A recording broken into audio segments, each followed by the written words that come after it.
Fala pessoal, sejam todos bem-vindos a mais uma aula do nosso curso de Psicopata e suas psicopatias. Que módulo extraordinário! Está esquentando, viu? Está esquentando, o bicho tá pegando. Estamos falando aqui sobre os psicopatas. Não esqueça de dar seu like, de comentar, deixar seu feedback, fazer os comentários ali dessa nossa aula violenta, aula topíssima. E vamos lá, vamos de aula, viu? Indivíduos com psicopatia, assim são sujeitos, indivíduos, agora eu me atrapalhei com aquilo mesmo que eu escrevi. Indivíduos como psicopatas, assim como sujeitos que sofrem do transtorno narcisista, são bons em dar atenção somente àquilo que interessa, que lhe interessa, e, sobretudo, lhe proponha favorecimentos. Então, o psicopata só vai te dar atenção se eles. Mas antes, é por isso que eu sugiro que para você não misturar. Passe, volte a estudar o narcisista de novo, que senão você vai pensar que o psicopata é narcisista. Tem sim, todo psicopata é narcisista, tá bom? Mas para você não pensar que todo narcisista é psicopata. Não, todos narcisistas não são psicopata. Muito embora a tendência é muito grande, não se importa. O narcisista, rapidinho ele se ressignifica, viu? Rapidinho se ressignifica. Vamos lá. Eles só vão dar atenção se você tiver algo a oferecer para ele. O narcisista não é o toma lá da cá, é o só toma lá, é o da cá. O toma lá não. O narcisista não funciona o toma lá da cá. Na verdade, o psicopata, que é um narcisista, o psicopata é só o da cá, e ele só vai te dar migalhas. E vai fazer você acreditar que aquelas migalhas são um banquete. Ele só vai fazer você acreditar e só vai te dar migalhas e vai fazer você acreditar que estas migalhas são um verdadeiro banquete. Se não há recompensa, então não há possibilidade do psicopata te dar atenção. Se você não tem nada a oferecer para o psicopata, esquece, ele não vai te dar atenção, você não vale nada para ele. O psicanalista Robert Lindner, em 1944, escreveu um estudo clássico sobre psicopatia criminosa. O autor via a psicopatia como uma praga, uma força terrível cujo potencial destrutivo é extremamente subestimado. Ele descreveu os psicopatas na sua relação com a sociedade. Enfim, citando o autor em pauta, o psicólogo, o Harry, que é uma das maiores máquinas que entende, que criou até o rastreamento da psicopatia, né? O Robert Harry, ele escreve o seguinte: psicopata é um rebelde, um zeloso infrator dos códigos e padrões prevalentes, um rebelde sem causa, um agitador sem bordão, um revolucionário sem programa. Em outras palavras, o alvo de sua rebeldia é alcançar objetivos capazes de satisfazer apenas a ele próprio. É incapaz de proporcionar esforços em prol dos outros. Todos os seus esforços, sob qualquer que seja o disfarce, representam investimentos destinados a satisfazer suas vontades e desejos imediatos. Por isso, não pensa que o psicopata ele gosta de você.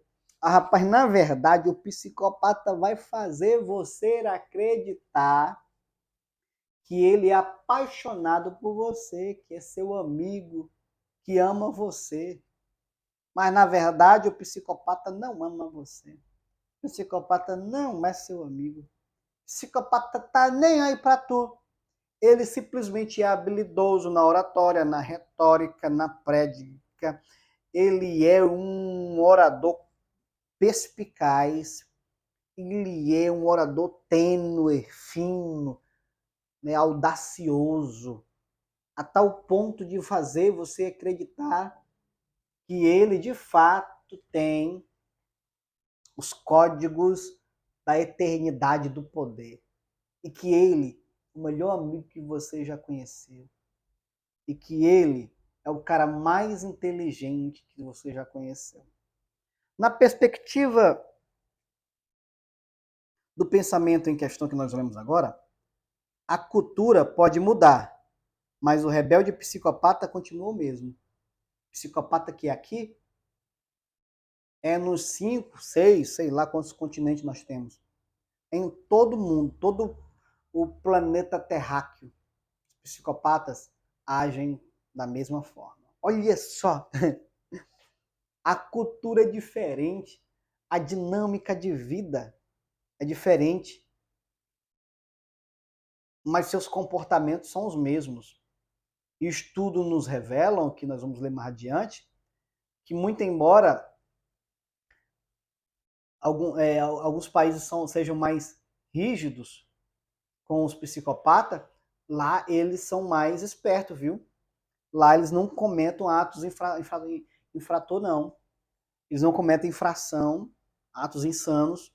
Não, por quê? Porque eles sabem que lá a lei para os psicopatas é mais severa e funciona com mais rigor, com mais exigência. E lá eles são comportados. Mais, quer dizer, mais comportados. Na perspectiva, os psicopatas podiam ser encontrados com frequência no limiar da sociedade onde se cintilam com o brilho de sua liberdade pessoal, onde não há as rédeas nem os freios da comunidade, nem nenhum tipo de limite, tanto no sentido físico quanto no psicológico. Os psicopatas falam copiosamente, contam suas histórias mirabolantes, com o intuito de convencer ou cativar seu ouvinte. Eles não se importam se forem pegos na mentira. E se, por acaso, forem pegos na mentira, forjam uma leviana preocupação ou trocam de assuntos. Portanto, diante disto, eles agem de forma friamente natural, como se nada tivesse acontecido. O psicopata não tem dificuldade. E uma das características do psicopata, talvez vamos falar muito mais sobre isso mais na frente, uma das características violentas dos psicopatas é que eles são mentirosos. Eles são mentirosos a tal ponto que se ele mentir sobre um assunto que você sabe a verdade, você mesmo assim vai apoiá-lo, porque afinal de contas você o ama, você o gosta, ele fez você amá-lo, ele fez você gostar dele. Então, e mesmo que pessoas digam para eles, falam para eles, né, o desmentem descaradamente de suas mentiras, mesmo assim, isso não significa nada para ele. Ele vai manter a posição, a postura e nem liga se ele foi pego na mentira ou não. Isso não significa nada para ele. Já pensou? Já pensou numa coisa dessa? Nossa! Os psicopatas, suas longas conversas acontecem na expectativa de proporcionar uma boa impressão na vítima. Então, ele vai querer causar impressão na vítima. Ele vai falar dos seus feitos, do que ele é, do que ele realizou, de que ajudou, para impressionar a vítima. E a vítima vai suscitar uma admiração indescritível com ele. Eles mentem sobre suas supostas conquistas e títulos acadêmicos, viu? Já sou formado, já fiz faculdade tal. E no dia que tu pedir um título, o título comprovando que ele fez essa faculdade, ele vai dar 1001 desculpas para não te mostrar, para não te revelar isso.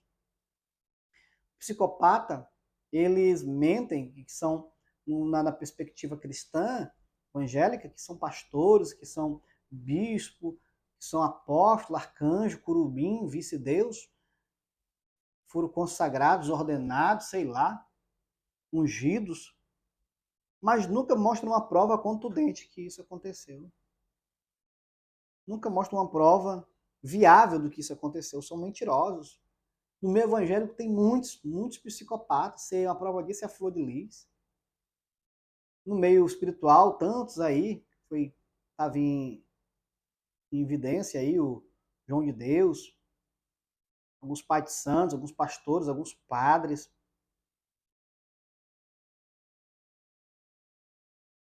Muitos sinais de psicopatas, muitos, enfim, homens aí que eram para ser inspiração, então se tornaram objeto de manipulação. Enfim, os psicopatas, de acordo com o Harry, com frequência são espirituosos e articulosos. Sua conversa pode ser divertida e envolvente. Podem ter sempre uma resposta inteligente na ponta da língua e são capazes de contar histórias improváveis, mas convincentes, que os colocam em posição favorável. Então, como eu disse, uma das características principais do psicopata é que eles são articuladores. Tem uma oratória assim fenomenal. Segundo, eles são mentirosos. Então, é um mentiroso quanto mais perspicaz, esperto, mente com agigantada desenvoltura, mente como uma habilidade tão absurda que até mesmo aqueles que são treinados para detectar mentira acreditam. Mentem sem titubear. Os psicopatas costumam ser muito afetivos. Com frequência, mostram-se agradáveis e atraentes. Então, como eu disse agora há pouco, logo no início, o psicopata não chega quebrando tudo, que nem vândalo, com vandalismo. Apesar de alguns fazerem, mas a maioria não. A maioria não chega com. A maioria dos psicopatas, eles são atraentes, eles são agradáveis, eles parecem pretensiosos e lisonjeiros demais, claramente falsos e superficiais. Mas antes de serem isso, eles são pessoas atraentes e agradáveis. São observadores astutos, costumam ter a impressão de que os psicopatas estão desempenhando um papel repetindo suas falas mecanicamente. Os psicopatas acreditam ser autossuficientes e, sobretudo, pensam que sua única fraqueza está em ser caridoso ao extremo. O psicopata, ele te ajuda. Na verdade, quando ele apronta algo para as pessoas, e as pessoas o acusam de uma situação que ele realizou, e eles são bons em querer te culpar por causa disso. E eles vão dizer: a culpa foi minha. A culpa foi minha em ser bom demais para ela. A culpa foi minha em querer ajudá-la e aconteceu isso. Entendeu? Então, eles se sentem culpados por serem bons demais. Eles se sentem culpados por ter ajudado. Eles se sentem culpados por ter realizado algum feito. Ah, pensou? Devido à sua autoconfiança e soberba, pensam ser capazes, diante de um tribunal, elaborar sua própria defesa. A ostentação e o glamour emergem de maneira dramática na vida dos psicopatas diante dos seus julgamentos. Muitas vezes, eles chegam até mesmo a demitir seus advogados, na soberba ideia que são capazes de realizar suas próprias defesas. Muito embora, algumas vezes, ou muitas vezes, o são. Eles são articulados, são estudados, estudam muito. A psicopatia faz com que eles façam isso. Estudar e demitir. Como tantos outros já fizeram isso. Demitiram seus advogados e realizaram sua própria defesa. A psicopatia é um dos transtornos ou perturbação da personalidade mais estudada tanto pelos profissionais da saúde mental, tanto por aqueles que desejam estar informados do assunto para terem um certo cuidado quando estiver à frente de um desses indivíduos. Então, é um assunto que não só aqueles que são da área estudo, mas tantos outros para poder entender como é que funciona a mente do homem. Psicopata, mente, pata, doente, da mente doente. Essa é mais uma aula. E eu quero que você me espere na próxima aula, que não tá ficando e vai esquentar mais ainda. Vamos falar coisas aqui louca, tá bom? Então, espero na mesma aula, nesse mesmo canal, tá bom? Então, não deixe de dar seu like, não deixe de curtir e dê seu feedback. Até a próxima aula.